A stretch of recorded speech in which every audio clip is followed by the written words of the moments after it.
Bismillahirrahmanirrahim. Assalamu alaikum, my dear students. How are you? I hope you all will be very fine and eager to know the next step in DNA recombinant technology. My dear students, lecture का आगाज करते हैं खूबसूरत दुआ के साथ रब्बे ज़िदनी इल्मा. My dear students, आज का जो लेक्चर है मीन्स लेक्चर नंबर 4, उसमें हमने एक कंप्लीट रिव्यू दिया है प्रीवियस 2 लेक्चर्स का भी और उन सारी की सारी चीज़ों को एक ही लेक्चर में इकट्ठा करके बताया है कि इनफैक्ट डीएनए रिकॉम्बिनेंट टेक्नोलॉजी किन किन उसूलों पर काम करती है. इन सारी बातों को अंडरस्टैंड करने के लिए let's go to the white board.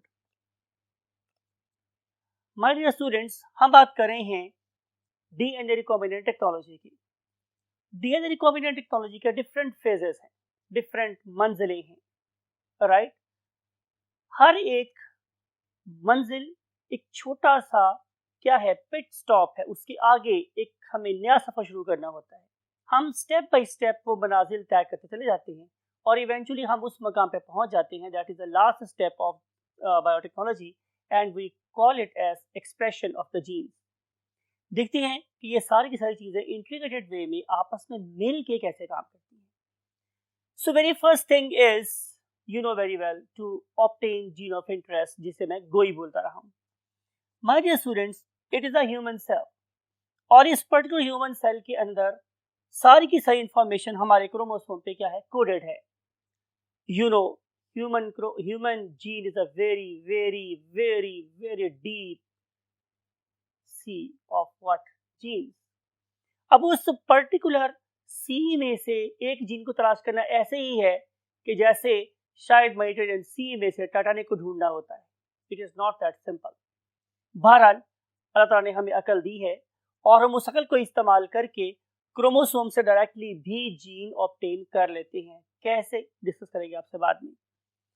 फिर आपको हरगोबिंद खुराना का वर्क भी याद होगा. आपको याद है कि हम अपनी मर्जी के न्यूक्लियोटाइड्स को आपस में जोड़ के अपना सिंथेटिक डीएनए भी बना सकते हैं. फिर तीसरा वे क्या था कि आप लोग एक ऐसे सेल का इंतखाब करें that is actively doing process of transcription, means it is actively engaged in the synthesis of messenger RNA. तो आप क्या करो कि उस पर्टिकुलर सेल में से मैसेंजर आरएनए को आइसोलेट कर लो और आइसोलेट करने के बाद उसको ट्रीट करो रिवर्स ट्रांसक्रिप्टेज के साथ.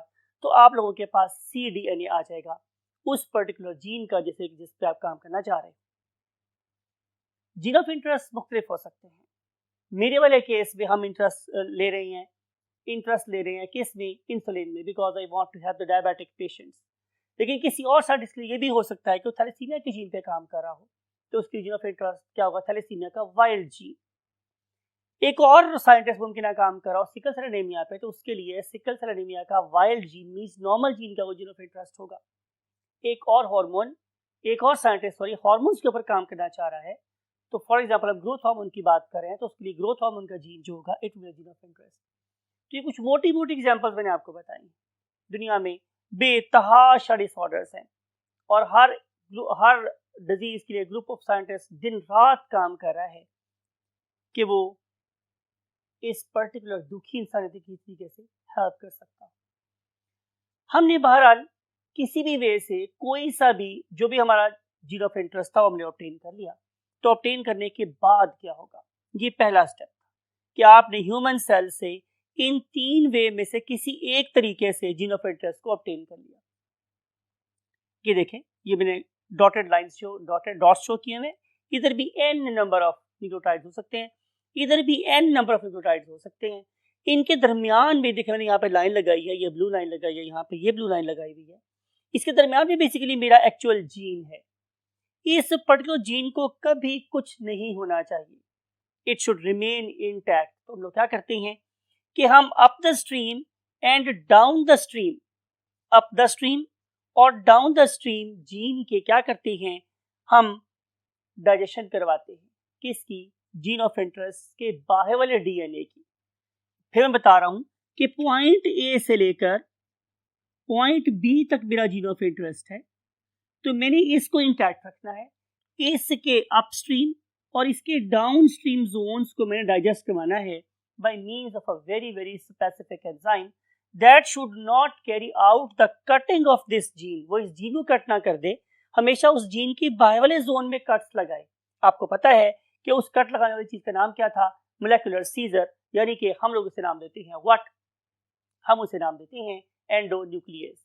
आपको याद है मैंने बताया था कि जो एंडोन्यूक्लियसेस होते हैं वो हमेशा पैलिंड्रोमिक सीक्वेंसेस को फाइंड करते हैं जो दोनों वेज से एक दूसरे के ऊपर ओवरलैपिंग होते हैं। Look at this, you can see animation, आपको नजर आ रहा है कि ये एक पैलिंड्रोमिक सीक्वेंस है जो नॉट ओनली वर्टिकल एक दूसरे के ऊपर क्या कॉम्प्लीमेंट है, बल्कि हॉरिजॉन्टली भी दूसरे के ऊपर क्या होता है, कॉम्प्लीमेंट करता है। इस particular complimented horizontal vertical zone को फाइंड करते हैं रेसिस्टेंट एंडोन्यूक्लियसेस और वो इसे खास स्टाइल में कट करके उसके स्टैगर्ड या स्टिकी एंड्स बना देते हैं।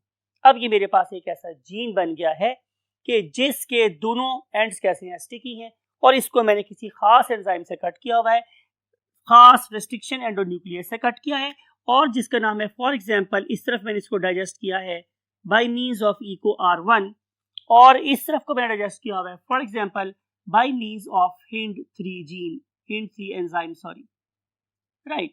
आप लोगों ने ये दोनों you can say molecular scissors के नाम अपने माइंड में याद रखने हैं। एक को रखा है मैंने इको R1 और एक को मैंने रखा है HIND3।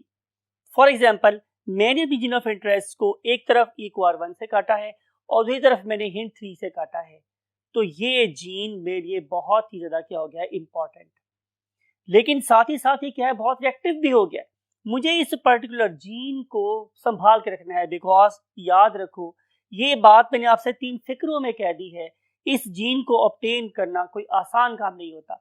Once you have obtain this particular gene, तो उस पर्टिकुलर जीन की हिफाजत उससे भी ज्यादा जरूरी काम होता है।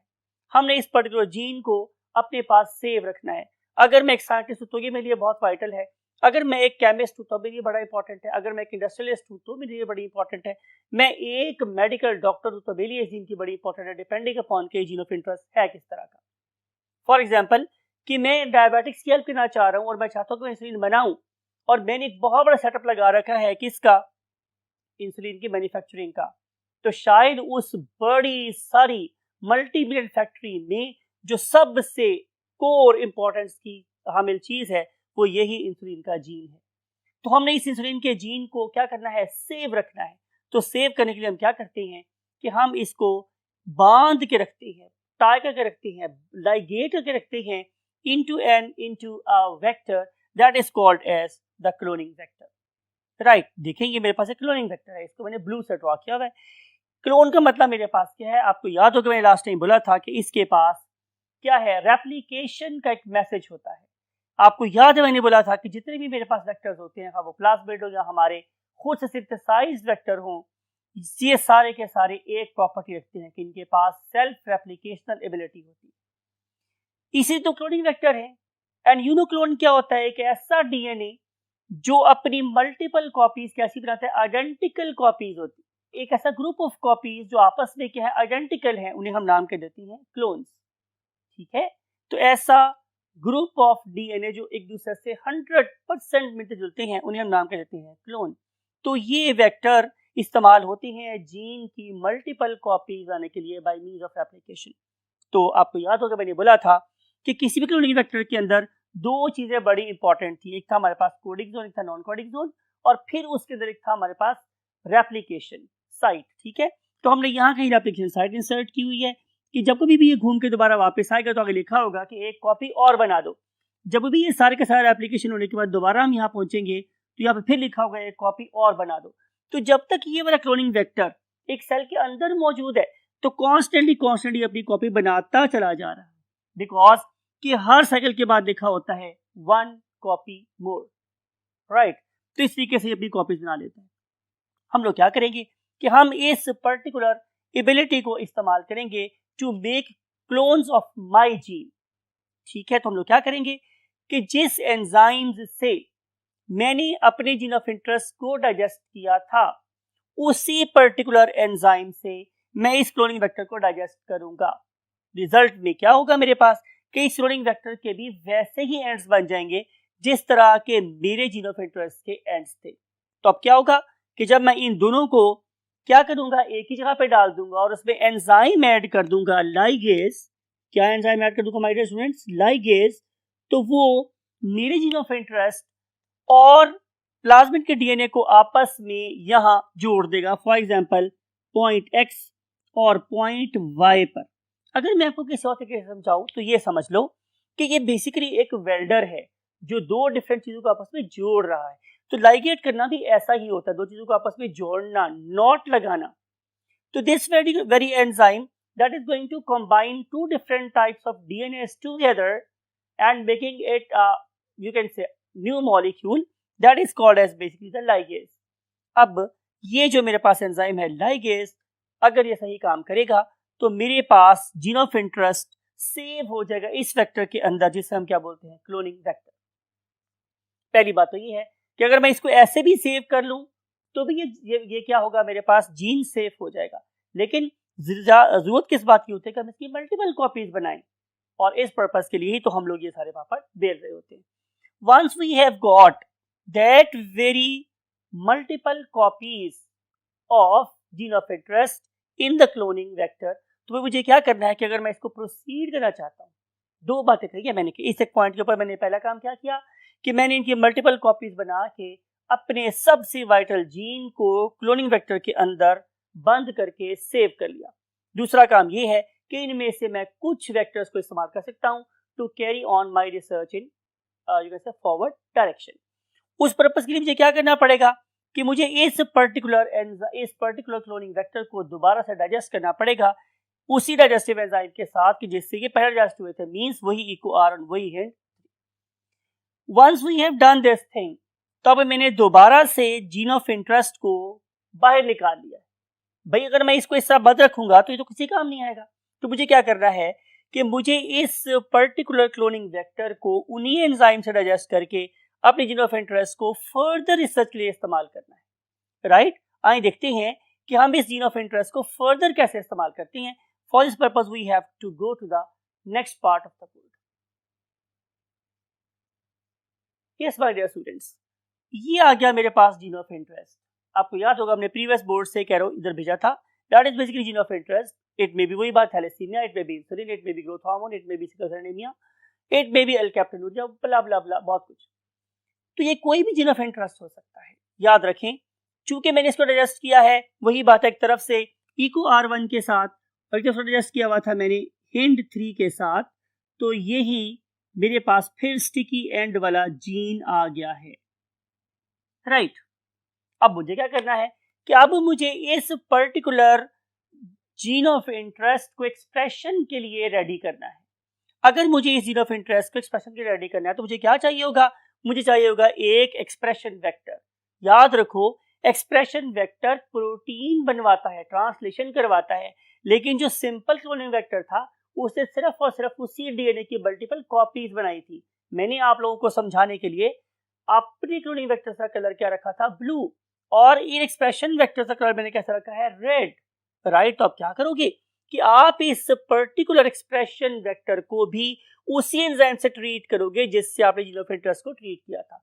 रिजल्ट क्या होगा कि ये वाले एंजाइम क्या करेंगे कि इस पर्टिकुलर प्लाज्मिड को भी किसी खास जगह से ऐसे कट कर देंगे।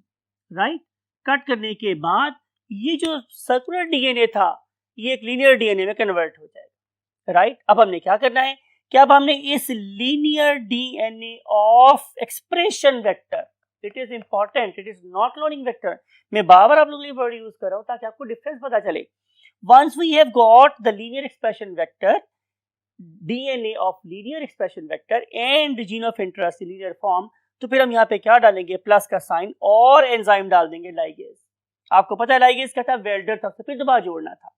अब मेरा जीन ऑफ इंटरेस्ट इनकॉर्पोरेट हो जाएगा, दाखिल हो जाएगा, शामिल हो जाएगा इन एक्सप्रेशन वेक्टर। राइट, तो लुक एट दिस, क्या भी ये मेरे पास रिकॉम्बिनेंट डीएनए बन गया है। राइट, दिस होल थिंग, इसके अंदर ये एक्सप्रेशन वेक्टर का जीन है जहां पे एक ट्रांसलेशन का मैसेज होना जरूरी है। आपको पता है कि जब मैं डीएनए से डीएनए बनवाता हूं तो प्रोसेस कहलाता था रेप्लिकेशन, और जब मैं डीएनए से आरएनए बनवाता था प्रोसेस कहलाता था ट्रांसक्रिप्शन। लेकिन जब मैं डीएनए से प्रोटीन बनाता हूं या आरएनए से प्रोटीन बनाता हूं तो दिस कॉल्ड एज ट्रांसलेशन। तो यहाँ पे प्रोटीन इंड्यूसिंग मैसेज होता है कि तुमने यहाँ पे कहीं पे भी इस पर्टिकुलर पॉइंट पे समवेयर हियर और समवेयर हियर कहीं भी यहाँ पे हम लोगों ने वो कोड रख दिया होता है जो प्रोटीन स्टार्ट करने का काम करता है। तो इसकी सबसे बड़ी इंपॉर्टेंट फीचर यही है। फिर नंबर 2 ये है कि सारे ये भी सेल्फ रेप्लिकेटिंग बॉडीज हैं, तो जितनी ज्यादा ये सेल्फ रेप्लिकेटिंग बॉडीज बनेगी उतना ही समझ ले कि आप लोगों के पास ज्यादा इंड्यूसर मैसेज होगा to carry out more vigorous protein synthesis. तो हमने किया क्या कि हम लोगों ने इस पर्टिकुलर एक्सप्रेशन वेक्टर के डीएनए को अपने जीन ऑफ इंटरेस्ट के साथ जोड़ दिया है और देखते हैं कि इस पर्टिकुलर मोस्ट इंपॉर्टेंट चीज को अब हम कैसे इस्तेमाल करते हैं for to continue our research. Remember हमारी फाइनल डेस्टिनेशन क्या है कि इस पर्टिकुलर क्या डीएनए से प्रोटीन बनती है नहीं। तो इसके लिए हमें क्या करना पड़ेगा, इस पर्टिकुलर एक्सप्रेशन वेक्टर को हमें डालना पड़ेगा इन अ लिविंग बॉडी, बिकॉज कि मेरे पास दुनिया में कोई ऐसी मशीन नहीं है कि जो इस एक्सप्रेशन वेक्टर से प्रोटीन खुद बनवा दे। तो इस पर्पस के लिए मुझे इस प्लाज्मिड को, इस रिकॉम्बिनेंट डीएनए वाले प्लाज्मिड को, इस रिकॉम्बिनेंट एक्सप्रेशन वेक्टर को मुझे डालना पड़ेगा इनटू अ लिविंग ऑर्गेनिज्म। और हमारी जो सबसे फेवरेट लिविंग ऑर्गेनिज्म है वो क्या है, बैक्टीरियम, बिकॉज इसको कल्चर करना बहुत आसान होता है और इसकी मल्टीपल कॉपीज बहुत तेजी से बन जाती हैं। देयरफॉर हम इस पर्टिकुलर रिकॉम्बिनेंट एक्सप्रेशन वेक्टर को इंट्रोड्यूस करने जा रहे हैं into the bacterial body. So let's move to the next part of the board. Yes my dear students, ये आ गया मेरे पास वेक्टर। जाहिर है हमने प्रीवियस बोर्ड पे इसको बहुत ज्यादा मैग्नीफाई करके बनाया था आप लोगों के लिए, लेकिन यहाँ पे जाहिर है हम उसे छोटा करके दिखाएंगे, बिकॉज के definitely as compare to bacteria तो ये बहुत छोटे होते हैं। लेकिन आपने जरा बात को गौर से देखना है और समझना है। ये है मेरे पास expression vectors plus gene of interest, that is recombinant expression plasmids हैं ये, या रिकॉम्बिनेंट एक्सप्रेशन वेक्टर्स है, whatever you want to say. इनके तो दो रंग हैं, वही काला और रेड। रेड किसका था, डेफिनेटली एक्सप्रेशन वेक्टर का अपना डीएनए, और काला कौन सा है, मेरी जीन ऑफ इंटरेस्ट का डीएनए। इनके मिलने से इसका साइज बड़ा हो गया। बैक्टीरिया की अगर आप लोग सेल वॉल की बात करें तो उसके अंदर होल्स होते हैं, लेकिन डेफिनेटली ये वाले होल्स आप देखें तो ये प्लाज्मिड के साइज से छोटे हैं। गौर से देखिए तो नजर आ रहा है कि साइज छोटे हैं और प्लाज्मिड का साइज कैसा है, बड़ा है। इस एक्सप्रेशन वेक्टर का, रिकॉम्बिनेंट वेक्टर का साइज बड़ा है, तो मुझे क्या करना पड़ेगा कि मुझे किसी तरीके से इन होल्स को, इन सुराखों को बड़ा करना पड़ेगा। तो मैं क्या करता हूं कि मैं बैक्टीरिया का एक सोल्यूशन बनाता हूं और सोल्यूशन बनाने के बाद मैं उसके ऊपर इलेक्ट्रिकल फील्ड अप्लाई करता हूं। अगर मैं इलेक्ट्रिकल फील्ड के जरिए से बैक्टीरिया की वॉल के अंदर प्रेजेंट सुराखों को खुला कर दूं तो प्रोसेस कहलाता है electroporosis, development of pore using electricity. लेकिन हम लोग केमिकल प्रोसेस भी कर सकते हैं। हम क्या करेंगे कि हम बैक्टीरिया को कैल्शियम क्लोराइड के सॉल्यूशन में रखेंगे। जब हम कैल्शियम क्लोराइड के सॉल्यूशन में रखेंगे तो उसकी वजह से इस पर्टिकुलर बैक्टीरिया की वॉल के होल्स बड़े हो जाएंगे। Now they are big enough to allow these particular recombinant expression vectors to join the bacterial body. Right, look at this कि अब ये expression vectors, recombinant expression vectors, they have joined in the body of what, bacterium। तो यहाँ पे अब 3 किस्म का DNA हो गया है। जाहिर है एक प्लाज्मिड का डीएनए, एक जाहिर है ह्यूमन जीन ऑफ इंटरेस्ट का डीएनए और तीसरा बैक्टीरिया का अपना डीएनए। अब हमारे पास अगर ये काम हो जाए कि प्रॉपर सेल वॉल के अंदर पोर्स डेवलप हो जाए और ये वाले एक्सप्रेशन वेक्टर्स उसके अंदर चले जाएं, तो ये वाला बैक्टीरियम कहलाएगा ट्रांसफॉर्म्ड बैक्टीरियम। ये मेरे लिए एक और बहुत ही ज्यादा इंपॉर्टेंट ऑर्गेनिज्म। मुझे जल्दी से क्या करना है कि मुझे इस पर्टिकुलर ऑर्गेनिज्म को कॉलोनीज में कन्वर्ट करना है, मुझे उसकी कॉलोनीज बनानी है। तो जाहिर है मुझे क्या करना पड़ेगा कि मुझे इन बैक्टीरिया को दोबारा से एक पैटी प्लेट में न्यूट्रिएंट मीडियम एगर के ऊपर से ग्रो करना पड़ेगा। इसे मैं रखूंगा 24 घंटे के लिए इंक्यूबेटर में। तो जब मैं नेक्स्ट मॉर्निंग आके देखूंगा तो यहाँ पर बहुत सी बैक्टीरियल कॉलोनीज बन चुकी होंगी। ये जो बैक्टीरियल कॉलोनीज है, मैं फिर बोल रहा हूँ कि ये एक और बड़ा इंपॉर्टेंट स्टेप है। अगर आप डॉक्टर हैं तो भी, अगर आप रिसर्चर हैं तो भी, अगर आप इंडस्ट्री हैं तो भी, तो आपने इस पर्टिकुलर ऑर्गेनिज्म की बहुत ज्यादा केयर करनी है, बिकॉज कि अब ये आपकी जीन ऑफ इंटरेस्ट से भी ज़्यादा इंपॉर्टेंट हो चुका है। ट्रांसफॉर्मेशन जो आप देखते हैं वीडियोस में वो बड़ी सिंपल सी बात होती है, लेकिन रियल केस में एक ऑर्गेनिज्म को ट्रांसफॉर्म करना यूजिंग जीन यू कैन से manipulation, it is not that easy task. तो इसकी केयर भी बहुत इंपॉर्टेंट होती है। लिहाजा हम लोग क्या करते हैं कि हम इसी क्लोनिंग कर लेते हैं। यू नो वेरी वेल कि clones are basically identical in the terms of their DNA. तो जैसा डीएनए इसका होगा वो तमाम कॉलोनीज के अंदर भी वैसा ही डीएनए होगा। अब हम करेंगे क्या कि हम इस पर्टिकुलर कॉलोनी में से कुछ बैक्टीरिया लेंगे और कुछ बैक्टीरिया लेने के बाद हम लोग क्या करेंगे कि हम पहले चेक करेंगे कि वेदर इस पर्टिकुलर बैक्टीरिया के अंदर ये वाला जीन ऑफ इंटरेस्ट है भी या नहीं। तो अब क्या करेंगे कि हम उसमें से दोबारा आइसोलेट करेंगे प्लाज्मिड। क्या आइसोलेट करेंगे हम लोग? प्लाज्मिड आइसोलेट करेंगे और फिर उन पर्टिकुलर प्लाज्मिड को हम लोग डाइजेस्ट करेंगे सेम एंजाइम के साथ, ठीक है, और digestion with same enzyme.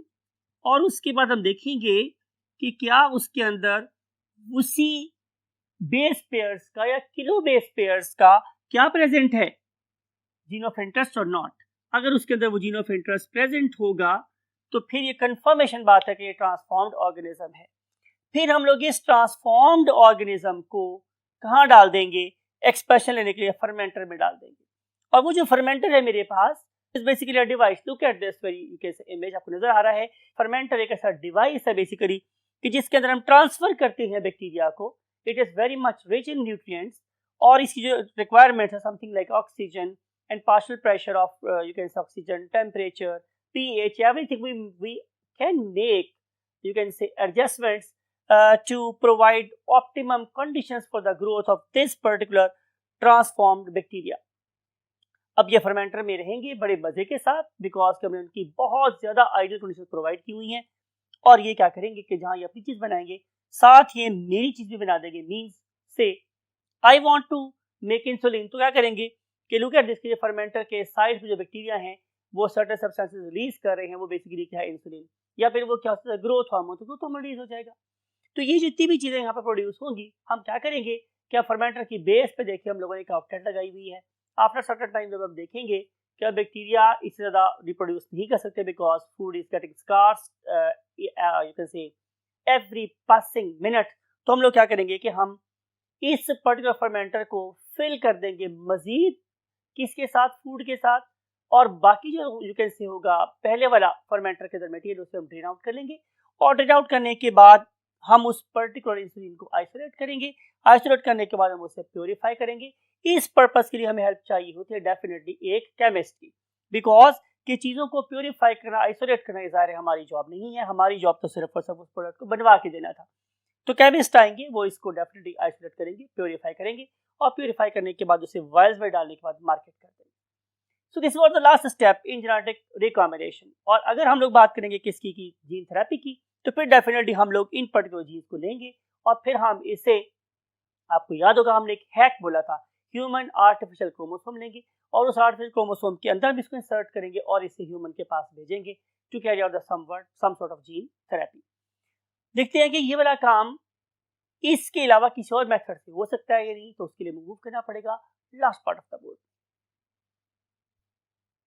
Yes my dear students, ख्वाहिश सिर्फ इतनी सी है कि हम अपने जीन ऑफ इंटरेस्ट लें और उसे किस तरीके से किसी भी कीड़ा की बॉडी तक पहुंचा दें, राइट। तो इस पर्पस के लिए हमें क्या करना है, हमें एक वायरस लेना है। यू नो वेरी वेल कि वो वाले वायरसेस जो बैक्टीरिया को अटैक कर सकते हैं हमें नाम देते हैं फेज वायरसेस। तो आप यहाँ पे फेज वायरस ले सकते हो या लैम्डा वायरस ले सकते हो, whatever you want to take, ठीक है, लैम्डा वायरस ले सकते हो। तो आपने क्या करना है कि आपने इस वायरस में से निकालना है इसका डीएनए।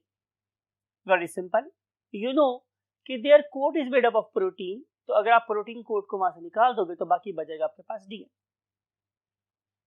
फिर आपके पास दूसरी क्या चीज है, you already have foreign gene means gene of interest with you. तो आप लोग क्या करोगे कि आप लोग इसको ट्रीट करोगे लाइगेज के साथ, तो हमारा gene of interest viral DNA के साथ बाइंड हो जाएगा और मेरे पास बन जाएगा रिकॉम्बिनेंट डीएनए। और इस पर्टिकुलर रिकॉम्बिनेंट डीएनए में we have two types of DNAs, viral DNA plus gene of interest. Now reintroduce that particular recombinant DNA in the viral capsid. जब आप उसमें डाल देंगे तो अब ये एक genetically modified virus बन गया है, GMV बन गया है.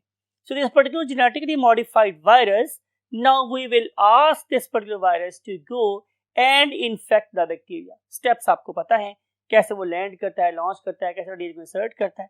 तो जाहिर है ये वाला जो डीएनए, ये जो वायरस है, अपना डीएनए इस पर्टिकुलर बैक्टीरिया की बॉडी में इंसर्ट कर देगा और इंसर्ट करने के बाद क्या होगा my dear students, you know very well, इसमें कोई डिफिकल्ट सी बात नहीं है कि दो किस्म के रिलेशंस पॉसिबल हो सकते हैं. उनमें से एक को बोलते हैं host guest relationship, that is called as basically lysosomal life cycle. Other is called as master slave relationship, that is called as master and slave relationship. और जब master slave relationship होगी मेरे पास तो ये particular viral DNA will become the master and bacterial machinery will become its slave, and in return this bacterial machinery will make everything just for viruses.